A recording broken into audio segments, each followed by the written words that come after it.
This is the fourth video in our series dealing with debt collection agencies and how best to handle them. And this video deals with something that you will almost certainly have to counter at some point, which is telephone harassment. Debt collectors use telephone harassment as one of their major weapons.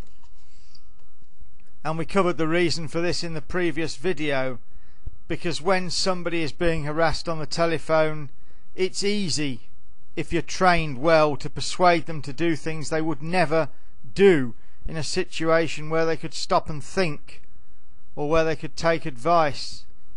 And that's why debt collection agencies are fanatical about you making contact with them by telephone, and why I strongly recommend that you never ever engage them on the telephone. Everything they do breaches Office of Fair Trading guidelines and breaks several laws, and yet no one will ever do anything about it, which again is something that we can all campaign against, and we've been campaigning a very long time now. Hopefully one day something will be done, but until it is, it's up to us to deal with the problem in any way we can. Once again, it is up to the owner of the telephone line to claim back the rights to use their own property, which should be theirs of right. And again, it's a simple concept, but it's so often overlooked. The telephone that you own is your property. The telephone line is something that you are paying rental for, and so it should be your choice as to who is able to use this property that you either own or are renting, and you should have totally the right to say who can and who can't use it. And of course that's a million times removed from what happens in the real world. So, partial solutions. Now, many people who are being harassed by telephone are customers of British Telecom, and they have services that you can sign up to at extra expense, which attempt to give you what should have been yours by right in the first place.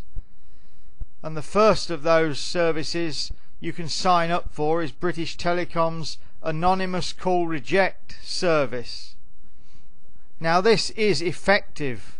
It does stop anonymous nuisance calls from withheld numbers, but debt collection agencies rarely use these withheld numbers, or at least if they do, they have alternative procedures which they will then follow.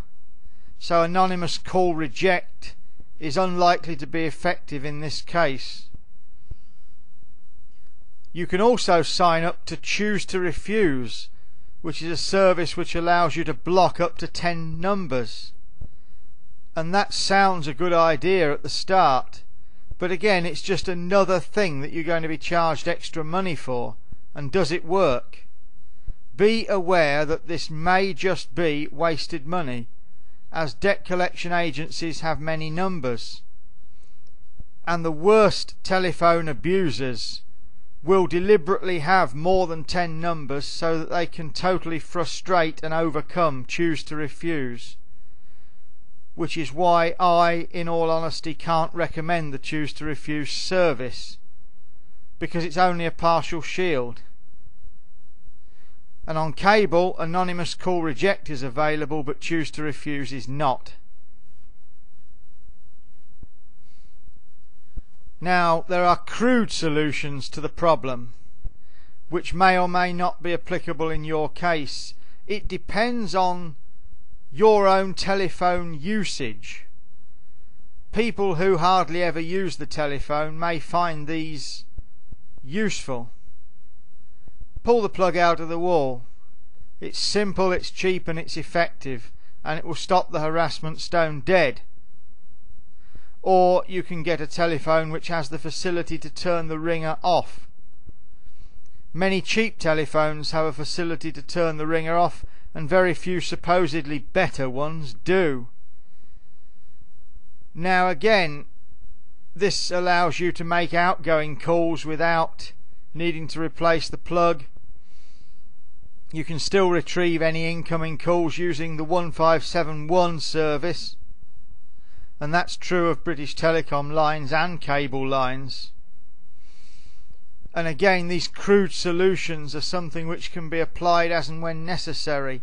You don't have to follow them all the time, but they do limit the time of disturbance, and they do allow you to decide when you will be disturbed and when you won't be. Again, they're very partial solutions, they're very crude solutions, but in some people's cases they will do the job, and they can be applied judiciously. They can be applied when you have something to do, when you don't want to be disturbed. They can be applied if you're a shift worker. You can apply them during the time you're going to be asleep, and it is worth considering and worth knowing about.